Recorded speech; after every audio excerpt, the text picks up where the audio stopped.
Hello students, हमारी YouTube channel में आपका हार्दिक स्वागत है। तो चलिए आज हम लोग पढ़ते हैं संख्याओं का मानक रूप।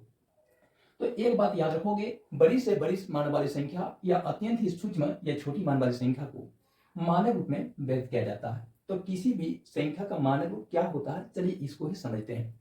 तो ध्यान दोगे कि किसी भी संख्या का जो मानक रूप होता है k into 10 to the power z के रूप में होता है। k into 10 to the power z के रूप में होता है, जहां पर k का जो मान होता है वह 1 से अधिक परंतु 10 से कम मान वाला कोई भी वास्तविक संख्या के रूप में हो सकता है। लेकिन z जो होना चाहिए वो कोई पूर्णांक के रूप में ही रहना चाहिए। ठीक है, तो चलिए हम लोग इस चीज को देखते हैं कि यहाँ जो लिखी गई संख्या है उसका मानक रूप किस प्रकार से होगा। तो सबसे पहले हम लोग यहाँ पर क्वेश्चन नंबर 1 को लेंगे। तो क्वेश्चन नंबर 1 में देखिए 837 के बाद कितने जीरो है, गिन लें। 1 2 3 4 5 6 7 8 9 10 11 12 13 14 15 जीरो है। तो वहां पर 1 2 3 4 5 6 7 8 9 10 11 12 13 14 15 जीरो है। इतने का क्या करना है, जब मानक रूप लिखना है या स्टैंडर्ड फॉर्म लिखना है तो उस स्थिति में आप क्या करोगे, ये जो संख्या है उसको हम लोग सबसे पहले 837 इंटू 1 देके 15 जीरो 4 5 6 7 8 9 10 11 12 13 14 15 जीरो इस रूप में व्यक्त कर सकते हैं। क्यों? क्योंकि 837 की जो राशि है उसे 1 देकर 15 जीरो से गुना कर देंगे तो इनका मान जो होगा वो 837 के बाद 15 जीरो के बराबर हो जाएगा। ठीक है, परंतु यदि हम लोग इस संख्या को 837 गुना 1 देकर 15 जीरो लिख देते हैं, या फिर कह सकते हो 837 इंटू यहाँ जो 1 देकर 15 जीरो है उसको हम लोग 10 का पावर 15 भी लिख सकते हैं। क्योंकि 10 की राशि को स्वयं से 15 बार गुना करोगे तो आपको 1 देकर 15 जीरो के बराबर का मान प्राप्त हो जाएगा। ठीक है, तो उस स्थिति में उसका जब घातांकीय रूप लिखेंगे तो उस स्थिति में हम लोग 10 का पावर 15 लिख सकते हैं। तो क्या यहाँ पर 837 के बाद 15 जीरो जो दिया हुआ है, क्या उसका ये मानक रूप है? 837 गुना 10 टू द पावर 15 कर देंगे तो क्या वो उसका मानक रूप हो जाएगा? तो चलिए होगा कि नहीं होगा, इन शर्तों पर इनको परखते हैं। तो यहाँ कह रहा है कि k का जो मान होना चाहिए, ध्यान रखेंगे 837 गुना 10 टू द पावर 15 अगर कर दें तो इसमें k के जगह पर कौन सी राशि आ गई है? 837। 10 के जगह पर तो 10 की राशि आ रही है, ध्यान रखोगे इसे 10 के पावर के रूप में ही व्यक्त करना है। इस जगह पर आप कोई अन्य राशि नहीं ले सकते हो। जैसे कोई कह देंगे 8 का पावर कर देंगे, 3 का पावर कर देंगे, 12 का पावर कर देंगे, 20 का पावर कर देंगे, 50 का पावर कर देंगे, 100 का पावर कर देंगे, 1000 का पावर कर देंगे। नहीं, ऐसे नहीं कर सकते हो, आप इसे 10 के पावर के रूप में ही व्यक्त करेंगे। ठीक है, तो 10 के रूप में। ठीक है, तो k के जगह पर आ गया 837 की राशि, 10 के जगह पर 10 की राशि आई है और z के जगह पर कौन सी राशि आई है? 15 की राशि आई है। क्या ये इन शर्तों का पालन कर रहा है? तो शर्तों में देखिए जहां k का जो मान होना चाहिए 1 से अधिक परंतु 10 से कम होना चाहिए। क्या यहाँ पर k का जो मान है 837 उसका मान 1 से अधिक है? तो 837 की राशि को देखोगे वो 1 से अधिक मान वाली राशि होती है, परंतु 1 से तो अधिक है लेकिन इनका मान 10 से कम होना जरूरी है। लेकिन ये 837 की जो राशि है वो 1 से अधिक है परंतु 10 से कम मान वाली नहीं है। तो 10 का पावर z क्या होना चाहिए? कोई पूर्णांक होना चाहिए। तो यहाँ पर 15 की जो राशि है या 15 की जो राशि है वो निश्चित रूप से एक पूर्णांक है।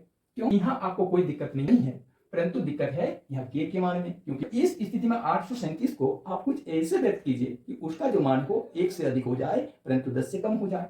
तो क्या हम लोग 837 की राशि को ऐसे लिख सकते हैं क्या? 8.37 इंटू 100। दशमलव के गुणा के परिक्रम में आप लोग सीखे होंगे कि 8.37 इंटू 100 करके देखें तो उसका मान 837 प्राप्त हो जाएगा। यानी 37 की राशि में दशमलव कहाँ लगी होती है? एकदम अंत में लगी होती है। अब इस दशमलव को क्या करना है, अगर एक अंक आगे ले आते हो, दशमलव यहां बैठा देते हो तो इसका मान हो जाता है 83.7। तो आपको क्या वो मान 83.7 करना है। अगर 83.7 कर लेते हो तो निश्चित रूप से k का जो मान होगा वह 1 से तो अधिक हो जाएगा परंतु 10 से कम नहीं हो सकेगा। 83 की राशि जो होती है वो 10 से अधिक मान वाली होती है। तो यानी दशमलव को केवल बाएं तरफ एक अंक आगे ले जाने पर काम नहीं बनेगा। तो इसलिए आपको क्या करना है, दशमलव को एक अंक नहीं 2 अंक आगे ले जाओ। तो यदि दशमलव की राशि को यदि बाएं तरफ 2 अंक आगे ले जाओगे तो उस स्थिति में उनका मान क्या हो जाएगा? 8.37 हो जाएगा। और 8.37 का जो मान है वो निश्चित रूप से 1 से अधिक परंतु 10 से कम है। और वह कोई क्या होनी चाहिए, वास्तविक संख्या होनी चाहिए। तो देखिए यह 8.37 एक वास्तविक संख्या है, ठीक है। तो यहाँ पर ऐसा करने पर काम चल जाएगा, लेकिन दशमलव के राशि को या दशमलव के जो है चिन्ह को आप बाएं तरफ 2 अंक आगे ले जाओगे तो उसका मान क्या हो जाएगा, घट जाएगा। लेकिन बताइए हम लोग किसी भी संख्या का मान न तो घटा सकते हैं न तो बढ़ा सकते हैं, तो फिर भी जब दशमलव को आप यहां से इस ओर ट्रांसफर करेंगे तो उस स्थिति में कुछ ऐसी व्यवस्था करो कि 837 का मान घटना भी नहीं चाहिए और आपका काम भी हो जाना चाहिए। तो 8.37 की राशि को आप लोग क्या कर देंगे, क्योंकि आप 2 अंक आगे तरफ बाएं तरफ ले आ रहे हो, दशमलव जो यहां लगी है उसको 2 अंक आगे ला रहे हो, इसलिए आप क्या करेंगे, 1 देकर डबल जीरो से उसे गुणा कर देंगे। अगर दशमलव की राशि को दाहिने तरफ ले जाना होगा तो उस स्थिति में 1 देकर उतने ही जीरो से उसे भागा करोगे जितना अंक आप दाहिने ओर ले जाएंगे। यहां देखिए दशमलव को बाएं ओर ला रहे हो, 2 अंक आगे ला रहे हो, इसलिए 1 देकर 2 जीरो से। अगर 3 अंक आगे लाना होता तो 1 देकर 3 जीरो यानी 1000 से भागा लगाते, ये गुणा करते। और अगर 1 अंक आगे लाने से काम चल जाता तो 1 देकर मात्र 1 जीरो यानी 10 से उसे गुणा कर देते हैं, ठीक है। तो चलिए, तो यहां पर देखोगे 8.37 की राशि को यदि 100 से गुणा कर दोगे तो इसका गुणनफल कितना निकलेगा, 837 निकल जाएगा, 837 निकलेगा। समझ पा रहे हो, 837 हो जाएगा इंटू 10⁻15। यानी कहने का मतलब है 837 का जो मान है वो ज्यों का त्यों रह गया है, क्योंकि आप यहां गुना करके देखेंगे तो कितना होगा, 8.37 इंटू 100 837 हो जाएगा। अब इंटू के इंटू 10⁻15 है, 10⁻15 रह जाएगा। अब इसके बाद क्या करना है, इसको 8.37 करना है और इंटू 100 को क्या हम लोग 10² लिख सकते हैं, क्योंकि 10 गुना 10 कर दोगे 100 हो जाएगा। तो यहाँ पर है 10² इंटू फिर 10⁻15 कर दो।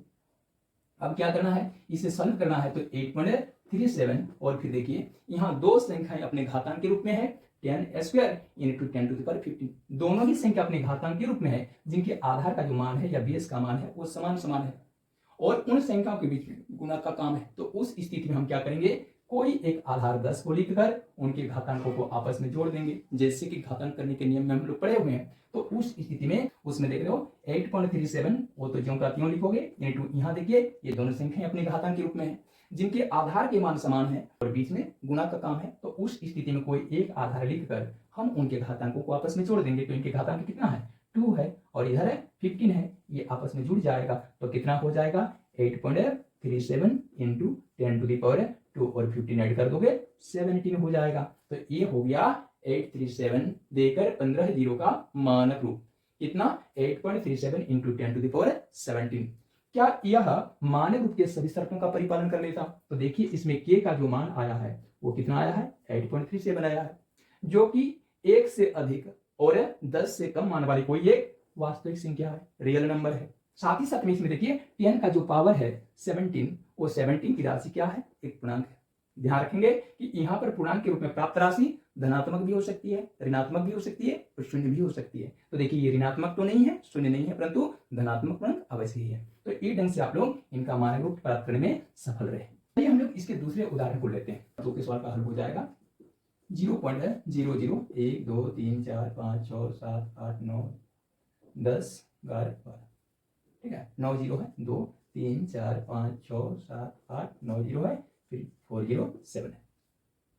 इतने का जब मानक रूप लिखना होगा तो हम इसे कैसे व्यक्त करेंगे, तो सबसे पहले मानक रूप में हम लोग करेंगे क्या, इसको ये ढंग से व्यक्त करना है। पहले इनका दशमलव हटाओगे, दशमलव हटाते हो जैसे 3 4 5 6 7 8 9 फिर 407, इसके नीचे कुछ नहीं मतलब 1 की राशि होती है। कोई भी वास्तविक संख्या के नीचे हर में किसी राशि की मौजूदगी नहीं होने का मतलब होता है 1 की मौजूदगी होना। इसमें देख लीजिए कि दशमलव हटाना है तो अंश में लगा हुआ है दशमलव, उसको हटाने के लिए हमें हर में जीरो डालना पड़ेगा। कितने जीरो डालना होगा, तो दशमलव के दाहिने साइड में कितने अंक हैं, सार्थक अंकों की संख्या कितनी है, उतने जीरो डालने हैं। तो देख लीजिए दशमलव के दाहिने साइड में 1 2 3 4 5 6 7 8 9 10 11 12 सार्थक अंक हैं, तो आपको 1 देकर 12 जीरो डालना है। 1 2 3 4 5 6 7 8 9 10 11 12 जीरो जैसे डालोगे 1 देकर, दशमलव की राशि से दशमलव गायब हो जाएगी। अब दशमलव जब गायब हो जाएगी तो उस स्थिति में अंश में क्या बचेगा, 0 0 0 0 0 0 0 0 0 0 407। आप जानते हैं किसी भी एक सार्थक संख्या के एकदम फर्स्ट में शून्य का कोई महत्व या वैल्यू नहीं होता है। तो यहाँ 407 क्योंकि दशमलव हट चुका है, उसके पहले देखिए सारे के सारे अंक जीरो से ही भरे पड़े हैं, तो उस स्थिति में ये सब जीरो का कोई महत्व नहीं है। आप इसे केवल 407 के रूप में भी व्यक्त कर सकते हो। बट्टा देकर क्या करोगे, क्योंकि यहाँ एक देकर गिन लीजिए कितने जीरो हैं, तो 1 2 3 4 5 6 7 8 9 10 11 12 जीरो है। तो इसको हम लोग 10 का पावर 12 के रूप में भी नॉर्मल रूप में व्यक्त कर सकते हैं, सामान्य रूप में व्यक्त कर सकते हैं। उसी का घातांक के रूप 10 टू द पावर 12 लिख दिए हैं या 12 लिख दिए हैं। अब क्या करना है, इनको हल करने की बात है। इस संख्या को यानी 407 बट्टा 10 टू द पावर जो 12 है उसको क्या हम ऐसे लिख सकते हैं, 407 गुना 1 बट्टा 10 का पावर 12। इसके नीचे हर में 1 की राशि डाल देंगे। क्यों, क्योंकि फिर से अंश को अंश से और हर को हर से गुना करोगे तो कितना हो जाएगा, 407 गुना 1 407 बट्टा 1 गुना 10 टू द पावर 12, तो 10 टू द पावर 12 हो जाएगा। अब क्या करना है, आपको इस चीज को ऐसे व्यक्त करना है और उसके बाद इस राशि को कुछ इस तरह से व्यक्त करना है। 407 हो गया इंटू 1 के बदले में 1 नहीं लिख करके हम लोग घातांक करने के अनुसार 10 टू द पावर 0 लिख सकते हैं बट्टा 10 टू द पावर 12। ख्याल रखोगे घातांक करने के नियम में हम लोग पढ़े शून्य को छोड़कर किसी भी संख्या का पावर 0 का मतलब, किसी भी संख्या का पावर 0 का मतलब उसका मान कितना होता है, 1 होता है। तो यहाँ पर बताइए 10 का पावर 0 रख देंगे तो उसका मान भी किसके समान होगा, 1 के समान होगा। अब 10 का पावर 0 का मतलब यदि 1 होता है तो 1 का मतलब भी 10 का पावर 0 लिख सकते हैं। तो 1 के बदले में हम लोग 10 का पावर 0 लिख दिए। अब इसको हल करेंगे तो क्या हो जाएगा, यहाँ 407 हो जाएगा गुना यहाँ देखिए 10 का पावर 0 बट्टा 10 का पावर 12। यहाँ दोनों ही संख्या अपने घातांक के रूप में है और दोनों संख्याओं के आधार के मान क्या है, समान समान है, 10 10 है। बीच में देखिए बट्टा या भाग के चिन्ह है, तो उस स्थिति में हम लोग कोई एक आधार 10 की राशि को लिख लेंगे और भाज्य का जो घात है 0 उसमें माइनस कर देंगे, भाजक का घात कितना 12 को माइनस कर देंगे। तो क्या हो जाएगा 407 407 गुना 10 टू द पावर 0 में 12 घटा दोगे -12 हो जाएगा।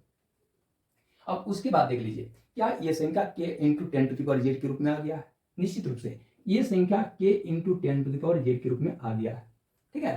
परंतु इसमें k का मान होना कितना चाहिए, 1 से अधिक, परंतु 10 से कम होना चाहिए। लेकिन यहाँ k का जो मान है वो 1 से तो अधिक है, परंतु ये 10 से कम नहीं है बल्कि 10 से भी अधिक है। 407 की राशि 10 से अधिक होती है ना, तो 10 से भी अधिक है, लेकिन नहीं होना चाहिए, 10 से कम होना चाहिए, तो जो कि यहाँ पर नहीं है। तो k का यहाँ जो मान है उसमें गड़बड़ी है, उसमें दिक्कत है, तो उसको ठीक ठाक करना होगा। बाकी जो 10 का पावर देख रहे हो -12, तो -12 निश्चित रूप से एक पूर्णांक है, भले वो ऋणात्मक पूर्णांक है लेकिन पूर्णांक तो है, इंटीजर्स है।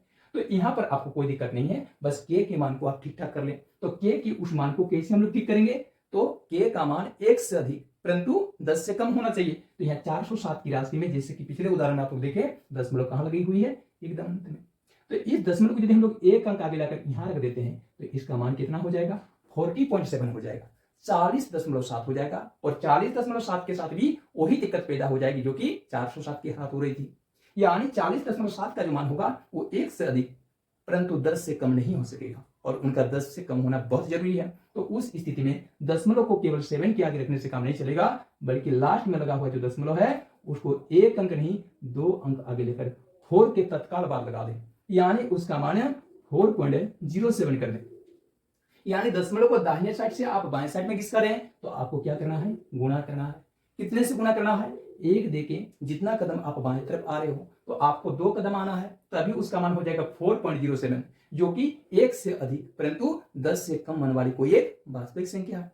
तो उस स्थिति में आपको 1 देकर 00 से गुणा करना होगा, तब जाके 4.07 को 100 से गुणा करने पर आपको 407 की राशि प्राप्त हो जाएगी। यानी इसमें 407 का जो मान है वो मान घटा भी नहीं है बढ़ा भी नहीं है, जितना था बस उतनी ही रखा हुआ, केवल उसका रूप बदल गया है। बाकी इधर जो देख रहे हो 10 टू द पावर -12 वो तो ज्यों का त्यों रखा जाएगा।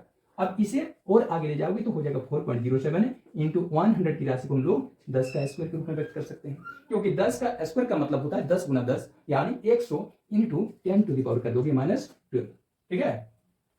फिर इसे हल करने के लिए आगे बढ़ोगे तो हल करने पर क्या प्राप्त होगा आपको देखिए 4.07 इंटू 10 टू द पावर कितना हो जाएगा जी। देखिए ये दोनों संख्या अपने घातांक के रूप में है जिनके आधार के मान समान समान यानी 10 10 करके हैं। बीच में देखिए गुणा का काम है, तो उस स्थिति में कोई एक आधार 10 को लिखकर हम उनके पावर को आपस में जोड़ देंगे। तो इनका पावर है 2, उसमें जोड़ देंगे इनका पावर -12, ठीक है।